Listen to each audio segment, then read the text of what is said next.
Hello! Hi! అందరూ ఎలా ఉన్నారు? హరే కృష్ణ. అందరికీ నమస్కారం అండి. ఏం లేదు, చాలా రోజులయిపోయిందండి నేను మీ ముందుకొచ్చి. నా యొక్క ఆహ్, ఆహ్, ఇవి అప్డేట్స్ వస్తున్నాయే తప్ప నేను లైవ్‌లోకి రావడానికి కొంచెం టైం పట్టింది. అది ఎందుకనుకుంటున్నారా? మనం కొంచెం అప్డేట్ అవుతున్నామండి. మన ఛానెల్‌ని కొంచెం అప్డేట్‌లోకి తీసుకెళ్దాం. ప్రతి ఒక్కళ్ళు కూడా AI, AI, AI. What is this AI? AI అంటే ఏంటి? ఏఐ రావడం వల్ల మనకి లాభమా? నష్టమా? ఏఐ మనకి ఏం చెప్తుంది? ఏఐ వల్ల మనం ఏం నేర్చుకుంటున్నాం? ఏఐ వస్తుంది, ఫాస్ట్ కల్చర్ అయిపోతుంది. మన సంస్కృతి సాంప్రదాయాల కోసం ఎవరు వింటారండి? ఇదొక ప్రశ్న. లేదండి. అవన్నింటికి కూడా నేను నెక్స్ట్ ఇచ్చే అప్డేట్‌లో మీకు ఏఐ గురించి ఉండే అప్డేట్స్ కొన్ని ఇవ్వాలనుకుంటున్నాను. తప్పకుండా వినండి. ఎవ్వరు మిస్ అవ్వకండి. ఇక మీదటి నుంచి మన ఛానల్ ఒక అప్‌కమింగ్‌లో ఓకేనా? ఎందుకంటే చాలా అంటే చాలా వరకు నేను అప్డేట్ చేసుకుంటున్నాను. అందువల్లే ఎగ్జాక్ట్‌లీ యెస్. అందువల్లే నేను కొన్ని రోజులు ఆగాల్సొచ్చింది. ఓకేనా? ఫస్ట్ ప్రతిరోజు ఏదో ఒక విషయం మనం నేర్చుకోవాలి. అలాంటిది మనం నేను చెప్తున్న స్టోరీస్ గానీ, లేదంటే నేను చెప్తున్న ఇతిహాసాలలో ఉన్న సారాంశాలు గానీ, వాటిని ఫస్ట్ ఇతిహాసంలో చెప్తే ఏమైందంటే చాలామంది వినడం కొంచెం తగ్గించారు. దాని తర్వాత నేనేం చేస్తాను, దాన్ని సింప్లిఫైజ్‌గా ఒక చిన్న మన నిత్య జీవితంలో వాడాల్సిన కొన్ని యూజ్‌ఫుల్ వాటి గురించి, అంటే ఎథిక్స్ గురించి గానీ, నిజాయితీ గురించి గానీ, ఇలా కొన్ని ఎగ్జాంపుల్స్ తోటి నేను ఒక చిన్న స్టోరీ రూపంలో చెప్పాను. ఎందుకంటే పిల్లలకైనా పెద్దవాళ్ళకైనా స్టోరీ రూపంలో. ఇప్పుడు అప్‌కమింగ్ ఏమైపోయిందండి, స్టోరీస్ కూడా ఎవరు వినే ఓపిక ఉండట్లేదు. టైం అంటున్నారు. ఎవరికెందుకో తెలీదు కానీ ఓకే, వాళ్ళ మాటే కానిద్దాం. అన్నీ అప్డేట్ చేసుకున్నారు కదా, మనం కూడా అప్డేట్ అవుదాం. అందుకని విజువలేషన్ చూస్తే బ్రెయిన్ తీసుకుంటుంది. మనం చూసి పదే ఏదైతే చూస్తామో, ఒక చిన్న ఎగ్జాంపుల్ అండి, ఏం లేదు, పేస్ట్ నేమ్ చెప్పండి, ఒక పేస్ట్ నేమ్ చెప్పండి అనగానే మనకి అర్జెంట్‌గా ఎమర్జెన్సీగా బ్రెయిన్‌లో ఒకటి టింగ్ అని వెలుగుతుంది. అదేంటిది? కోల్గేట్ కదా! ఎంతమందికి కలిగింది? అలానే ఎందుకది? అది ప్రతిరోజు మనం చూసి దాన్ని మనం అలా మైండ్‌లో ఫిక్స్ అయిపోయాం. ఓకేనా? అందుకని మనం ఇప్పటి నుంచి మనం కూడా భగవద్గీత, రామాయణ, ఇతిహాసాలను స్టోరీతో కూడిన విజువలేషన్‌తో కూడా నేను మీకు అందించాలనుకుంటున్నాను.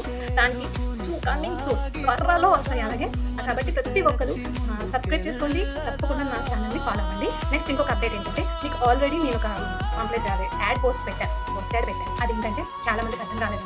ఏంటి మళ్ళా ఏదో మార్చేశారు ఇందులో. ఇది 100% నేను పెట్టిందే దీని గురించి అండి. ఇది మన పిల్లలకి కానీ, మన సమాజానికి నా వంతుగా నేను ఒక భగవద్గీత గురించి, ఒక రామాయణం గురించి, ఒక విలువల గురించి చెప్పడం కోసమే నేను పెట్టాను. 100% అది. కానీ ఆ చెప్పే విధానాన్ని మార్చుతాను. ఓకే, మనం నేను పెట్టిన ఆ యాడ్స్ గురించి డీటెయిల్స్ ఏంటంటే, మీరు ఒక చిన్న థింకింగ్ అండి, మీ గురించి, మీ పేరు మీద మీరు ఒక సాంగ్ మీరు ప్రతిరోజు వింటే, మీరు ఎప్పుడు డల్ అవ్వినా కూడా ఆ సాంగ్ విన్నారనుకోండి, హ్యాపీ మూమెంట్స్ యాడ్ అవుతాయి కదండి. తప్పకుండా ఎంత బాగుంటుంది చూడండి. మీ పేరు మీద ఒక సాంగ్ క్రియేట్ అయ్యి ఆ సాంగ్ వస్తూ ఉంటే ఎంత బాగుంటుంది. ఒకసారి వెళ్ళి చూడండి, మీకే తెలుస్తుంది. అలా మీరు కస్టమైజ్ సాంగ్ నేను క్రియేట్ చేస్తున్నాను. కస్టమైజ్ సాంగ్ మీరు ఏ నేమ్తో మీ మనవరాలకి బర్త్డే గిఫ్ట్గా ఇద్దామనుకుంటున్నారా? మీ అబ్బాయి ప్రమోషన్ వచ్చింది ఇద్దామనుకుంటున్నారా? మీ అబ్బాయికి జాబ్ వచ్చింది ఇద్దామనుకుంటున్నారా? గిఫ్ట్గా తన జాబ్ కోసం ఎంత కష్టపడ్డాడు, ఎంత ఆ హ్యాపీనెస్ అనేది మీరు మాటల్లో కాదండి, ఇకపైన సాంగ్ రూపంలో తెలియజేయచ్చు మీ కుటుంబ సభ్యులకి. అలానే మీరు కూడా మీ వాళ్ళందరికీ తెలియజేయాలనుకుంటే నాకు వాట్సాప్లో కాంటాక్ట్ అవ్వండి. నా బయోలో నా నెంబర్ ఉంటుంది. అలానే ఆ పోస్ట్ కూడా మీరు ఒకసారి మళ్ళీ చూడండి, అందులో డీటెయిల్స్ ఉన్నాయి. కాంటాక్ట్ అవ్వండి. తర్వాత నేను వాట్సాప్ గ్రూప్ ఒకటి స్టార్ట్ చేశాను ఓన్లీ వీటికే. అందులో మీరు ఎవరైతే ఉంటారో అమేజింగ్గా మీకు ఒక మంచి అప్డేట్ రేపు నేను మీ ముందుకు తీసుకొస్తున్నాను. ఓకేనా? రేపు వీడియో కోసం చాలా ఎందుకంటే గివ్ అవే మీకు రేపు నా వీడియోలో నేను మీకు గివ్ అవే ప్లాన్ చేస్తున్నాను. ఓకేనా? మీరు గివ్ అవే ఎంతమంది తీసుకుంటారో నేను చూస్తాను.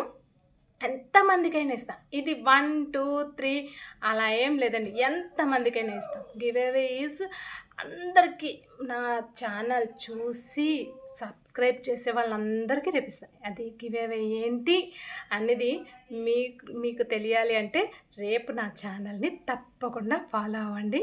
ఓకేనా? ఇంకా అందరూ ఈ ఎండలకి చాలా జాగ్రత్తగా ఉండండి. ఎందుకంటే వడగాల్పులు ఎక్కువైనాయి అంట. కాబట్టి చాలామంది ఇబ్బంది పడుతున్నారు. వయసు పైబడిన వాళ్ళని కూడా కొంచెం జాగ్రత్తగా కేర్ చేసుకోండి. ఎందుకంటే రేపు మనం కూడా అదే వయసులోకి వెళ్ళాల్సిన వాళ్ళమేమో తెలీదు. అందువల్ల ఓకే, అందరూ కూడా హ్యాపీగా ఉండండి. ఏది కూడా మనం బ్రెయిన్ని ఎప్పటికప్పుడు ఫ్రెష్ చేసుకోండి. ఏది కూడా బ్రెయిన్లో పెట్టుకోకండి. మీకు ఒక్కటే పెట్టుకోండి, స్కిల్ మాత్రమే మీ బ్రెయిన్లో పెట్టుకోండి.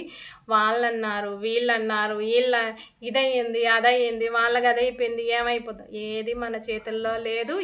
దేనిని మనం ఆపలేం. Just forget. ఈ చెవంట విని ఈ చెవంట వదిలి, లేదా ఈ చెవంట విని ఈ చెవంట, మీ ఇష్టం. ఏమన్నా కానీ బ్రెయిన్లో మాత్రం పెట్టుకోకండి. Okay, bye bye, all the best. అందరూ హ్యాపీగా ఉండండి, ఆరోగ్యంగా ఉండండి. Be ready to tomorrow video update. ఓకేనా? బాయ్.